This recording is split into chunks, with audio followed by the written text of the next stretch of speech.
Good morning, everybody. Happy Tuesday. Have an amazing show for everybody today. What do we have, Krystal? Indeed we do. Many things unfolding in this town as per usual. The showdown over USAID continues as Elon Musk's hostile takeover of the government also continues. Canada and Mexico tariffs are off, at least temporarily. China tariffs still on. Saagar and I are going to talk about it. Matt Stiller's also going to join to weigh in on this particular tariff regime as floated, and he is also going to talk to us about some of the movement at National Labor Relations Board, which has effectively been gutted at this point, the Securities Exchange Commission, the CFPB, that's like the anti-scam agency, which also enforcement actions seem to have been gutted there as well, so he'll weigh in on all of that. The DOJ out with the new DEI program, this one to combat anti-Semitism, taking some shots from both left and right, not too happy about this particular direction. And Anthony Lowenstein is going to join us to talk about his new documentary about the way that weapon systems have been tested in Gaza and Palestine in general, but specifically in Gaza post-October 7th. And he's also going to weigh in on the latest developments with regards to Bibi's visit to the U.S., which is today. He's also already announced he's going to extend his visit. That's right. He's extending it. We get him in town for a little extra time. There are a lot of open secrets, right? In terms of admitting like where your bread is buttered, in terms of what really all matters. There was an interesting meeting yesterday with Steve Witkoff and with Mike Waltz at Blair House. I am tapping my sources to find out about the laundry, Krystal. That's all I can think about. I gotta know whether it's true or what. Maybe he's been shamed into stopping it. But all right, let's get to USAID. So Elon Musk's takeover of the government continues. Trump yesterday in the Oval Office was asked a little bit about his thoughts on how all of this is going. Let's take a listen to that. They're finding tremendous waste, really waste more than anything else, I think you could say. Probably fraud and abuse can be added to it, the more standard waste, fraud, and abuse. But they're finding tremendous amounts of really bad things, bad spending. Elon can't do and won't do anything without our approval. And we'll give him the approval where appropriate. Where not appropriate, we won't. But he reports in, and it's something that he feels very strongly about, and I'm impressed because he's running, obviously, a big company. It has nothing to do, if there's a conflict, that we won't let him get near it. But he does have a good natural instinct. He's got a team of very talented people. The first term, though, USAID was something that you liked in some respects. I love the concept of it. Had some programs. Sure, I love the concept, but they turn out to be radical left lunatics. And the concept of it is good, but it's all about the people. Mr. President. Will it take an act of Congress to do away with USAID, or do you believe you have? I don't know. I don't think so. No, if not when it comes to fraud. If there's fraud, these people are lunatics. And if it comes to fraud, you wouldn't have an act of Congress. And I'm not sure that you would anyway. But we just want to do the right thing. It's something that should have been done a long time ago. So weighing in there specifically on Elon's conflicts of interest and also on the USAID push to effectively dismantle that organization, bring it under the State Department. More on that in just a moment. Democrats are starting to try to make a stand with regard to USAID in particular. The conflict of interest piece is also quite important. Elon obviously has massive conflicts of interest across the entire federal government. Just as one example, we documented yesterday how he and his cronies gain access to the Treasury payment system. I mean, Elon wants to turn Twitter into a payment processor, not to mention that for any tech overlord, having access to all of our data, kind of an important and valuable commodity. I also was just reading that apparently he was influential in the pick that Trump made for the head of the Air Force. And it's a guy who, lo and behold, was very influential in getting SpaceX contracts for Elon. So he is officially, we now know, Saagar, a special government employee. I think Caroline Leavitt said that yesterday. There's actually a criminal statute that governs the way you have to operate and the way you have to avoid any potential conflicts of interest when you are in that, special government employee capacity. This is usually people who are brought in on sort of like a temporary basis as specific experts in a field. That is the designation that Elon has. So, I mean, it's wild what's going on. That status is the same one that was used by Ivanka and by Jared, because they also didn't draw salaries last time they were in the White House. But as you said, it's actually legally important. I think you sent this Richard Painter, who's a government ethics expert, says a special government employee still have to abide by conflict of interest laws. And what I took away the most from the Trump comments is I think he could see some of the dangers here that are ahead with Elon, because he's like, well, we'll give him permission whenever we need to. Anything he doesn't need to, we'll take it away from him. They are saying that it's, quote, read-only access to the Treasury payments, et cetera. But no, you're absolutely right about that data. This kind of brings us back to our big debate yesterday, though. And look, I hate to give credit where it is, but mounting a fight about USAID is politically genius in a few ways. Let's put this up there on the screen, for example, where we have members of Congress attempting to enter USAID. This is A3, guys. Yeah, there we go. So they've given some speeches around this as well. The thing that I'm kind of like thinking about with all of this, and it gets to what we were talking about yesterday, is at the end of the day, not only are we talking about an agency with 0.7% of the federal budget, which is now getting rolled into the State Department, but mounting a fight on USAID, which, again, some of the least popular elements of the federal government, which is foreign aid to other nations, just doesn't seem like the ground for the Democrats where I would want to be. And we're going to play some of the quiet part out loud things about what USAID is. I thought, the strongest ground that the Democrats or opposition to Trump have had so far is on tariffs, on Medicare, Meals on Wheels. Obviously, they abandoned all three of those, unfortunately, in the tariff case. We can talk about that in a bit. But the ground of fighting for USAID just doesn't seem like one of those political. To do it, you have to be reading the news and really involved. And be like, okay, so Elon has gained access, and they've rolled it onto the State Department. It's like, well, you've kind of already lost it. And then people are like, well, how does it affect my life? It's like, well, some Malawian healthcare program may get cut. And people are like, okay, well, why were we even paying for that in the first place? So I'm just not sure this is the right move for the Democrats on this one. The Medicare one, the Meals on Wheels, absolutely. But I think it's very telling, right, that immediately the Trump administration bucked on that, where picking a fight on USAID, one of the smallest agencies, the only agency smaller than USAID is USTR, the U.S. Trade Representative, 0.7% of the federal budget. Overwhelmingly, if you were to poll this stuff, super unpopular. Maybe PEPFAR, is the only one where people are like, okay. The rest of it, we'll talk about the, money laundering and the CIA ops and all the other malfeasance and fraud that's run through USAID over the years. I don't think this is it. Like, I feel like the Dems are searching for something. And this is where they were like, we're mounting our stand here for USAID. Are we really weeping tears for foreign aid programs? Well, I'm not. I think you make some good points there, but I think that is intentionally why they went after USAID first. No, I agree. That's what I was saying. I have to give them credit for being smart. Yes, first, I think there may be also a personal element here because USAID was also involved in, pushing for the end of apartheid. So there may be some personal South African hurt feelings there. Not a joke. Is that true? I actually didn't. Yeah, that's true. Okay. Right. Well, blame Reagan, right? But in any case, they see it as a sort of trial balloon. Because if you can get away with dismantling USAID, which is, was authorized by an act of Congress, which, its authority comes from specific laws that were passed that give it statutory authority as its own independent agency.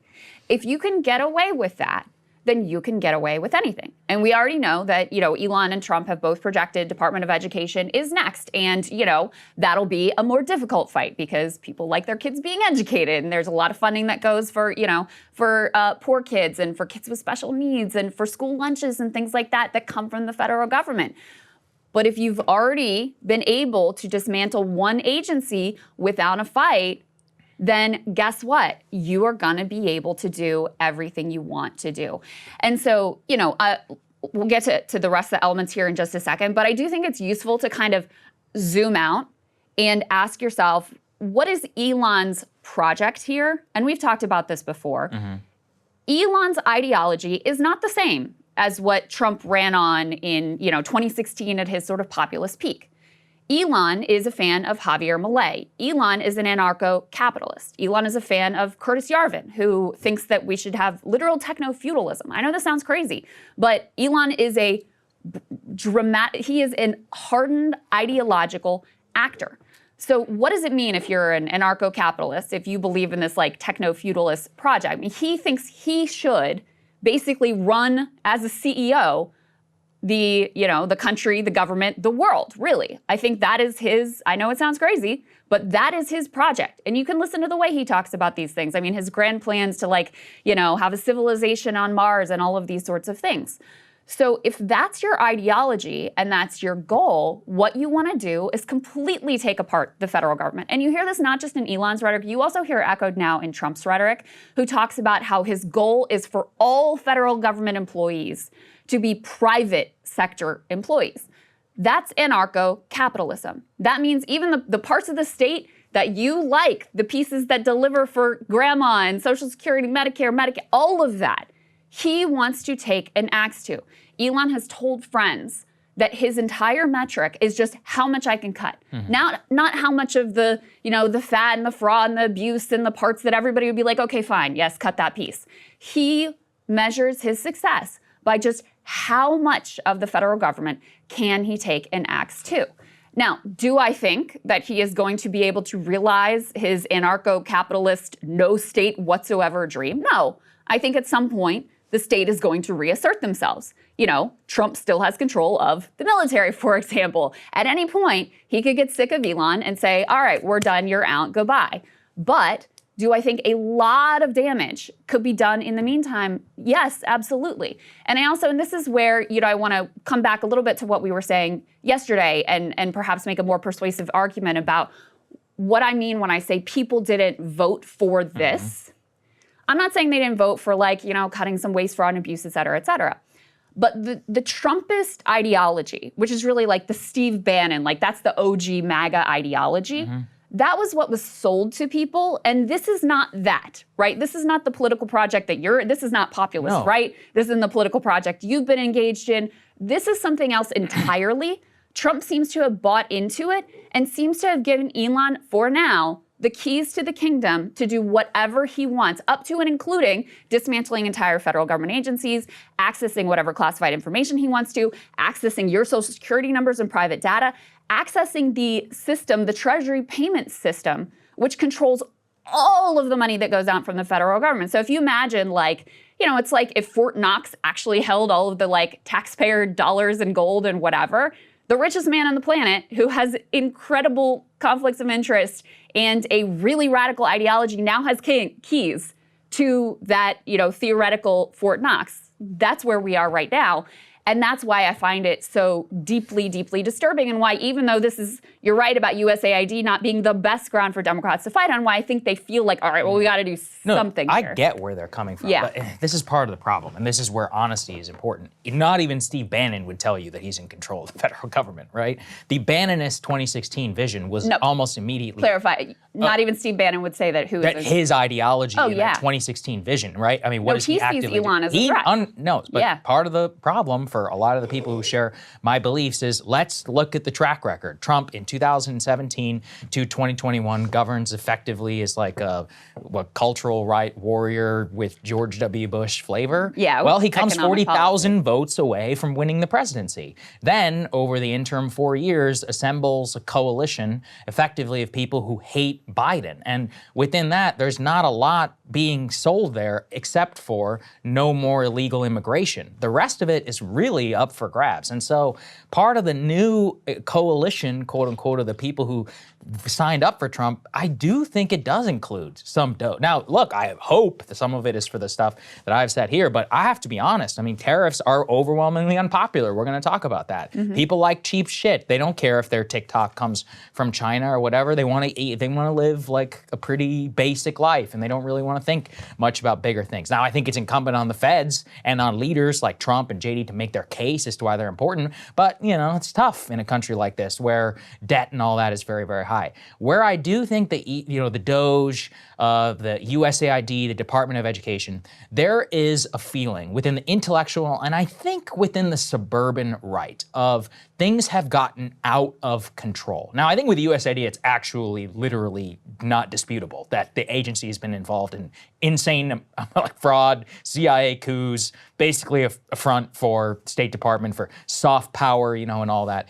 if you want to call it, funneling money as money laundering to NGOs. But even, you're talking about the Department of Education. So you're not wrong. People support Head Start. People support, federal dollars coming into schools. Yeah. I don't think the majority of schools are funded by the feds. I think it's like 20-something%, right? It's about 10%. It depends on the individual school district. Correct. Yeah. Yes. And poor school districts Rely benefit more from on federal more on federal funding. So they would be the ones that would be more impacted. Overall, it's about 10% of funding that comes from the federal government. But where does the MAGA Doge instinct to say, screw the DOE? It's not just libertarian right. It's, well, let's be honest, it's about a lot of DEI or trans, what was it, Title IX, I think that's what it's called, that went through in terms of gender pronouns. That's where the instinct has now come from, is like these institutions have been used for good purposes but turned against us, so we're going to dismantle them.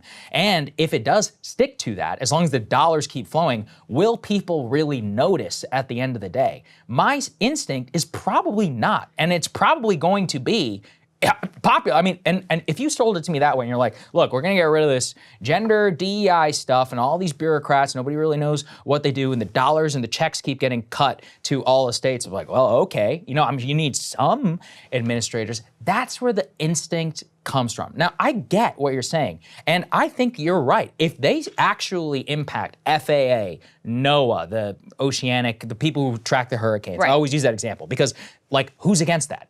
The guy who flies into the middle of a hurricane is like, it's category 4.5 now. It's awesome, right? It's a cool job. Or Coast Guard. There's a million different little things, even that are non-DOD. They're actually pretty popular. That's why they start with USAID. Now, I think Doge in practice is going to look a lot like this. Is USAID total is 0.7. Let's say they cut 5% of the 0.7% of the federal budget. It's like, okay, we're going to declare victory. This actually kind of gets to the tariff conversation we're going to have in a little bit about, well, what really changed here, in terms of what we want. But vibe-wise, that's really important for both the media and for people to feel as if these parts of the federal government are getting pared back as long as their essential services go to them. And so that's why I think it is a big mistake, and it feels rudderless and almost religious the way that the Democrats are reacting here to USAID. I mean, you and I both know a key tenet of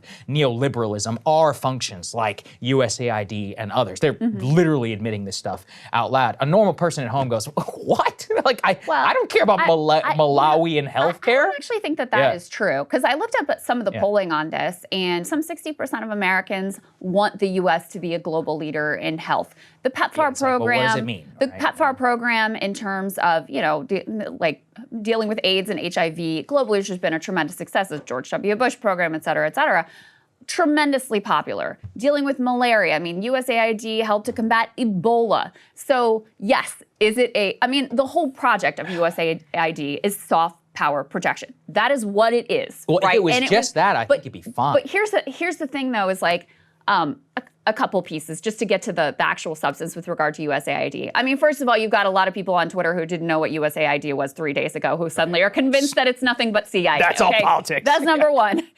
Number two, I think the notion that subsuming USAID under the State Department is going to make it less nefarious is kind of preposterous.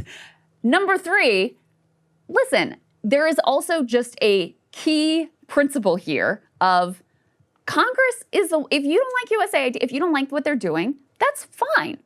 Have that debate. We have elected representatives. Republicans have control of the House and the Senate. So you have to go through those channels in order to dismantle a congressionally authorized independent agency. That is what the Constitution says. So, not to mention, as I said before, I think you really have to keep in mind what the broader project is here from Elon. And Trump really has nothing to do with it at this point. I think it's pretty clear at every juncture when Trump could have reined Elon in and said, he backs him on H-1Bs, he backs him here, he gives him the Air Force Secretary he wants, I don't think Trump really cares that much outside of the areas of his interest, tariffs and whatever else. Tariffs and immigration. Turning on the water in California, his performative stuff. Those are the things he cares about. Everything else, I don't think he really gives a shit. Elon's feeding him talking points about South African farmers now. So who is in real control. Elon's project is not just about USAID. It's not just about the Department of Education. It's about dismantling as much of the federal government as he possibly can. And so the USAID thing, it's a trial balloon. What can we get away with? And that is the way that everyone needs to understand what's going on. So regardless of how you feel about USAID, I've got my own issues with it. You know, I'm happy to see the Imperial Project being sort of pulled back in this sort of way, but I'm also not a fool to think that that's really what's going on when you are talking about an administration that is openly actually embracing an old school imperial mentality a la William McKinley. Let's buy Greenland. Let's invade Panama. Let's try to make Canada the 51st state. Let's go to war with Mexico. I'm not enough of a fool to think that they're actually intentionally rolling back empire. Elon wants to make it so that the federal government is not strong enough, is not stronger than him, right? That's the bottom line. He wants to be able to do everything that he wants to do. He wants to be able to profit as much as he can off of your taxpayer dollars. And that is the broader project that is at work I here. don't disagree with a word that you just said. I think what I get to, again, is trying to analyze how it will look like in practice and to the voter. And that's why I come back to this Democratic thing. I think another problem, though, where you're talking about, institutions, there's so many norms and other things have not only been blown up by Trump, but over the years, what I have seen more is, we talked about this a little bit yesterday, right? With norms, for example, I mean, how many times have I listened to David Sirota and others criticize Biden for not legalizing weed on day one, for not canceling all student debt? I mean, but there's they a don't legal care about provision to do that. Okay, but Krystal, they don't care about, but they don't care about Congress whenever it's about something they want to do. When Obama wants to legalize millions of illegal immigrants literally overnight and create an amnesty illegal program called DACA, everybody's fine with it then, right? So there is a lot of hypocrisy here in terms of like which principles, you gotta which admit, norms. this is way above and beyond like overruling the parliamentarian or something. It's about principle. No, I agree. I think we're living through the most extraordinary takeover of the federal government since the 100 days over FDR. And if we look back to that time period, and I know many of the people who have read the same books that I have, is what did FDR learn? FDR said, I don't give a shit about Congress and I don't give a shit about the Supreme Court. Civilian Conservation Corps, WPA, we are going to throw everything at the wall. And actually, the people who pared it back became way less popular. People hated the Supreme Court. Did pass through Congress. But actually, many of them either were passed through Congress or were created artificially by his program. I mean, many of the criticisms of the Republicans of FDR in that time period rhyme exactly here. Like, hey, what about the power of the purse? And he's like, I'm a king. I just got elected with this and this. Not the same, but the spirit is. The thing is that if you look back at that time period, the population overwhelmingly backed aggressive federal executive action. And I think what's happening here is, Yarvin himself is a student of FDR, probably more so than anybody else in that project. And what they understood is that at a popular level, by doing this, they were basically able to win 90, almost 80% of what they wanted to, and that the norms and all of that were fake all along. So first of all, I don't accept the equivalence between what is being done here and like the lawlessness that is being executed here and the total disregard for the Constitution versus FDR. But in addition, just to make the point on the popular piece, which I don't think is important because it matters in terms of how people are going to react to this. FDR was like creating jobs and healthcare programs and things that were delivering for people materially. This is the opposite of that. This is destroying things that people currently enjoy and take for granted from the federal government. That's the program, that's the project. So again, in theory, in the abstract, do people support cutting the federal government budget? Of course, sure, of course. Do they support rolling back free school lunch for poor kids? No. Probably 85% of the country would say no to that. Do they support rolling back Pell Grants, also under the Department of Education? No, they do not support that. Do they support rolling back federal funding for poor districts or any school district? I mean, one of the cautionary tales I think that people should look at is back during the teacher strike wave, which hit red states in particular, rural red areas, take public education very seriously. And I think you're right that there is, there was a reaction against like this sense, oh my God, my kids are being indoctrinated, blah, blah, blah. But if you go after people's school districts in those towns, those are institutions of small town America. You will have a fight on your hands. So with USAID, I do think, I don't think it's as popular as you do, but I do think it is the most low-hanging fruit, which is exactly why they went after it first. But if you think that this project doesn't have in its sights things that you or anyone out there appreciates and enjoys and takes for granted, food safety, hurricane tracking, planes not crashing into each other and falling out of the sky, Medicare, Social Security, you're a fool. So the question is, when will this be reined in? How far does it go? So let's go ahead and I'll go ahead and play, since we've been teasing it for like 18 minutes now. The Democrats finally showed up. I don't know what they've been up to, but not a whole lot. But they finally showed up at the USAID building to protest the fact that it has been shuttered. I'll give you some more of the details here in just a minute about, the employees have been told not to show up at the headquarters today. They've been told not to show up at any of the USAID buildings. People who are overseas right now have been blocked access from their government security apps and from their communications, et cetera. So Democrats showed up there to make a stand. Not always in the most effective way. Let's take a listen to how that went down.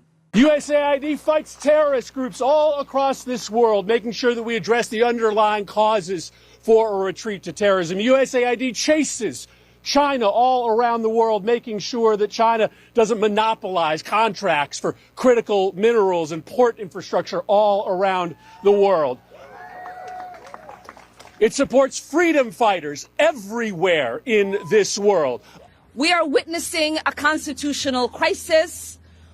We talked about Trump wanting to be a dictator on day one, and here we are. This is what the beginning of dictatorship looks like. And Elon, if you want to run AID, get nominated by Trump and go to the Senate, and good luck in getting confirmed. Yes. Elon Musk, you didn't create USAID. The United States Congress did for the American people. And just like Elon Musk did not create USAID, he doesn't have the power to destroy it. And who's going to stop him? We are. We're going to stop him. Elon Musk, you may have illegally seized power over the financial payment systems of the United States Department of Treasury, but you don't control the money of the American people. The United States Congress does that. So the funniest one there, of course, Chris Murphy at the beginning, when that is the quiet part out loud. Yeah, I'm like, hey, Chris. Supports freedom fighters. We're not supposed to say that. Fights terrorists. Yeah, it's like, which freedom? What was that? Yeah. Yeah. But, this is the first thing that they've really showed up to. Somewhat the Medicaid portals being shut down. Yeah, but it was over so quickly. That's right. But, they pushed back there, and I think there was Republican pushback there, too, behind the scenes, no doubt about it, that helped get that, flipped on a dime.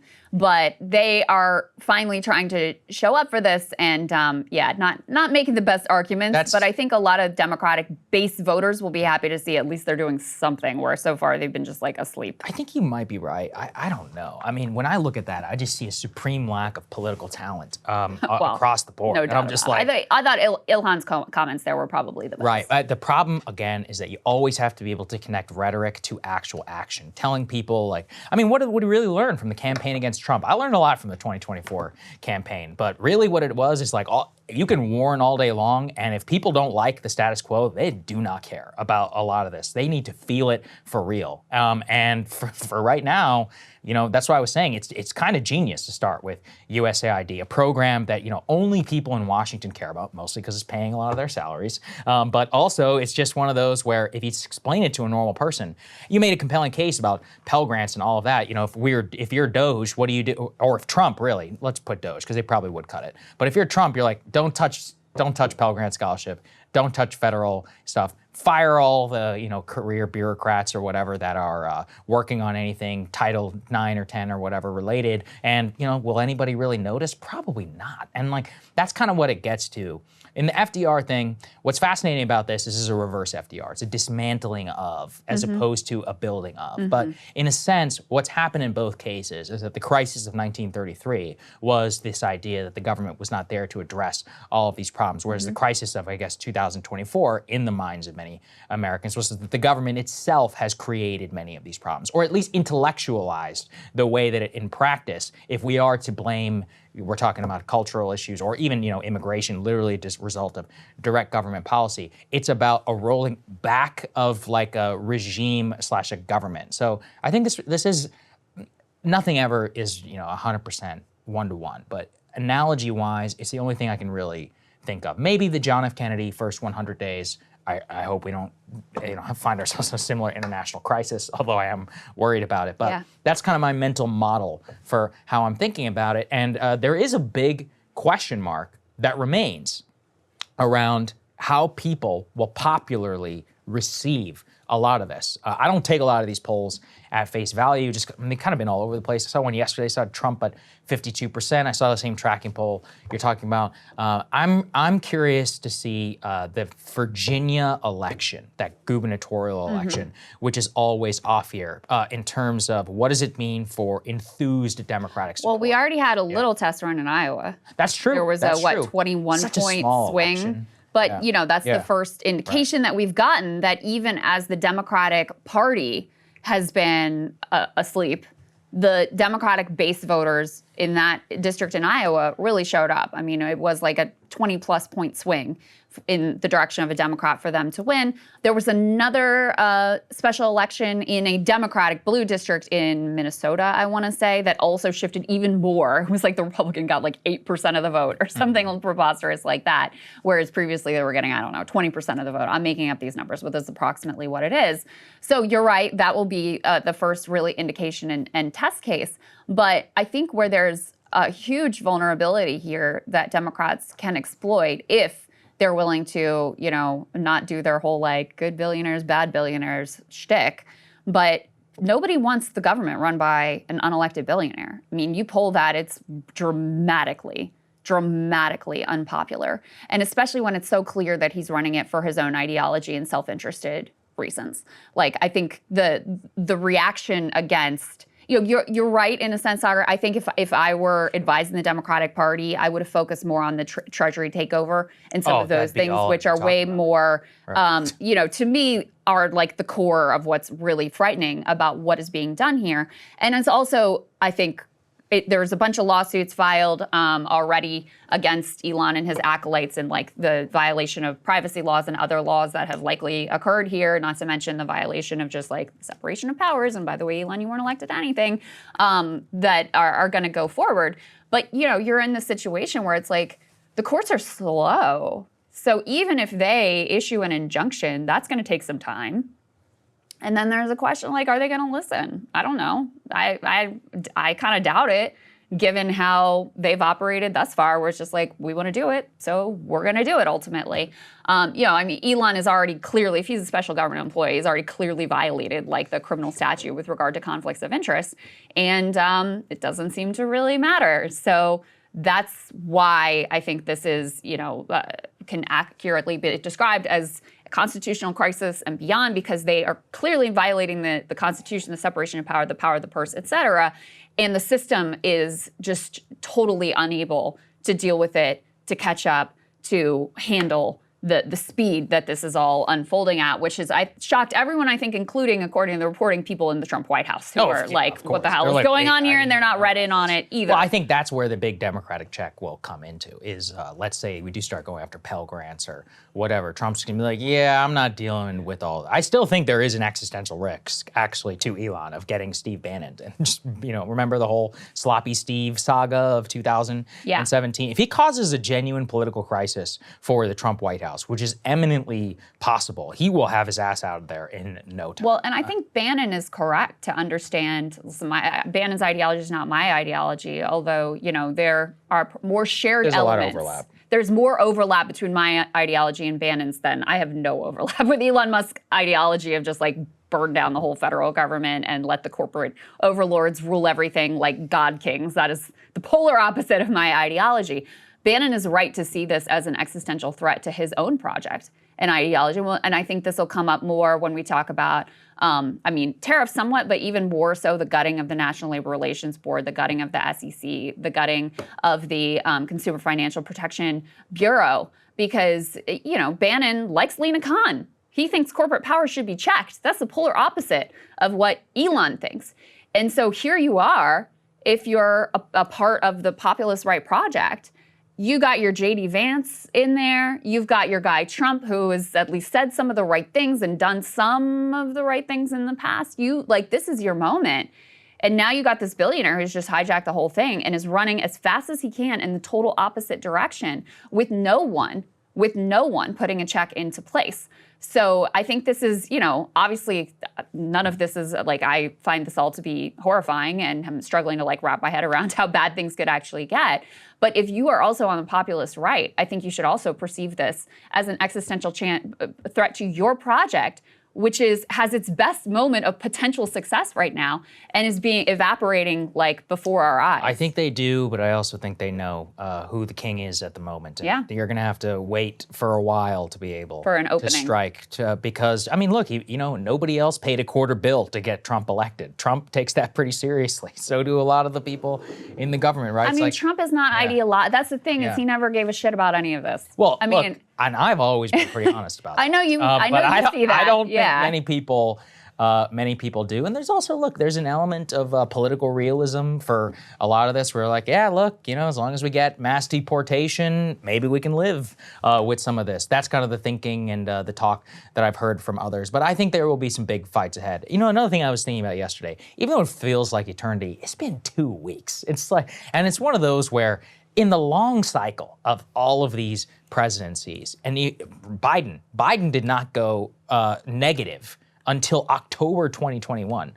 That was 9 months, right? Where he basically was in a positive territory. Yeah. Although when someone asked me 5 years from now, what do you remember about the Biden presidency? I'd be like, oh, people hated him. But the truth is, it's the first 9 months were kind of a honeymoon period. Well, and why people liked, because they did a lot of federal government action to materially benefit people. That was the most popular stuff that he did, was at the beginning when checks were going out and there was, a huge COVID relief program. That's when he was most popular.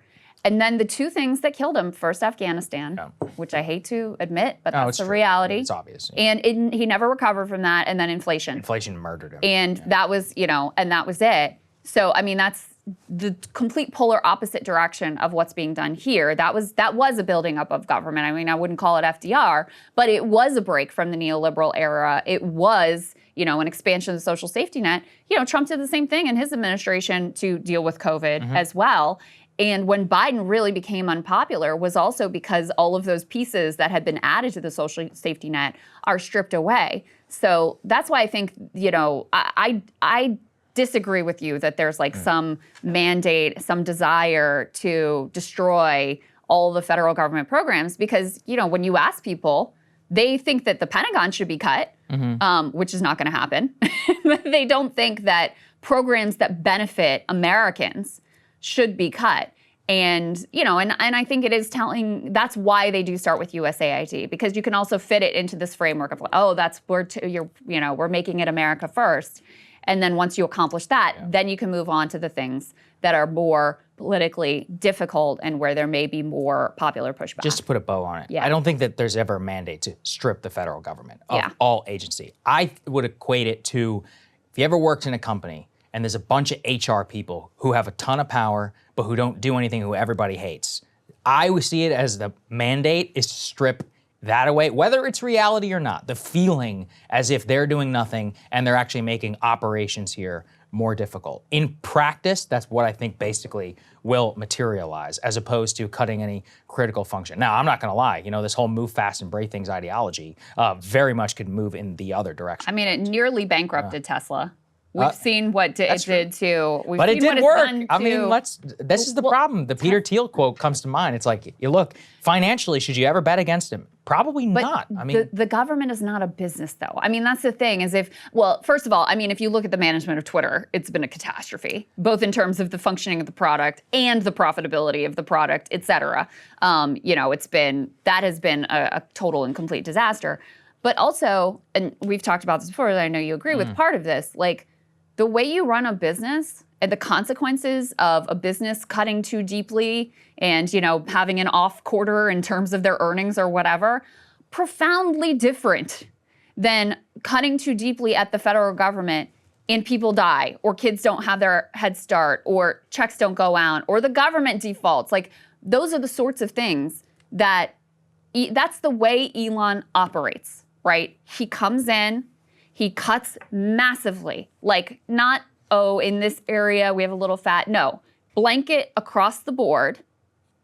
He causes a near catastrophe and then tries to rebuild from the ashes. Like, that's the way he operates. That's the way he's operating the federal government. And I know there's this instinct of like, we should run the government like a business. The government should not be run like a business, because businesses, it's all just about profit for the shareholders. The government is about providing critical, at times life-saving programs and resources to the population. Not to mention, of course, what overarches all of this and why everyone should be disturbed by it is, like, if you happen to like Elon, substitute George Soros or Bill Gates or whatever billionaire you don't like. We shouldn't have an unelected billionaire appointing himself king and just operating carte blanche, cutting whatever programs he happens not to like, whatever agencies he happens not to like or has like a personal grievance with or whatever.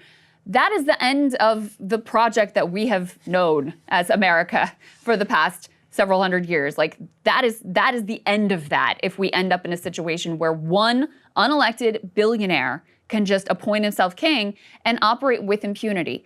And let's just, last piece here, we can put the last element, guys, up on the screen, and then we can transition to talking about tariffs a little bit, which does fit in with all of this as well. But there have been, I think now, 4 different lawsuits that have been filed. This one was filed by, I know, AFL-CIO, SEIU, and a couple other groups together. They're specifically going after Doge's access to the Treasury Department's payment system. They say that it violates the Privacy Act of 1974 and other IRS statutes. As I said, I think there are 3 other lawsuits at least that have been filed in federal courts at this point. So we'll see. I think the next couple pieces are, what do the courts do? How does Elon and how did Trump, how do they react to any negative court decisions? And then the other piece, just to flag, which Matt Iglesias actually flagged on Twitter, is there's a big funding fight. We're about to hit the debt ceiling in mid-March. And, now you got Elon in charge of the Treasury payment system, or I shouldn't say in charge, access to the Treasury. Read-only access, according to the White House. Yeah. I don't actually know what that means. Yeah, but anyway, access to the Treasury payment system and whatever else he wants access to. How Democrats are thinking that that's going to be a place where they can exert some pressure and try to rein in what's happening here. How does that fight go down? Do they just say, oh, no, we're just going to pay the things we want to pay and that support our, ideological ends and not pay the things that don't? To be fair, that is basically what the Obama administration and them did with the extraordinary measures. Yeah, that's what extraordinary measures are. So, I mean, at a certain point, Trump does run the government, like he is the president of the United States. So in a shutdown, you can decide what you want to pay for or not. I don't disagree. I'm not saying it's good or anything, and you're right, we should prepare people for that. It's absolutely so that is the next piece is, okay, what happens with the courts? How do they respond to the courts? And what happens with the debt ceiling showdown? There you go. All right, we got Matt Stoller standing by, so let's get to it. Hey, if you like that video, hit the like button or leave a comment below. It really helps get the show to more people. And if you'd like to get the full show ad-free and in your inbox every morning, you can sign up at breakingpoints.com. That's right. Get the full show, help support the future of independent media at breakingpoints.com.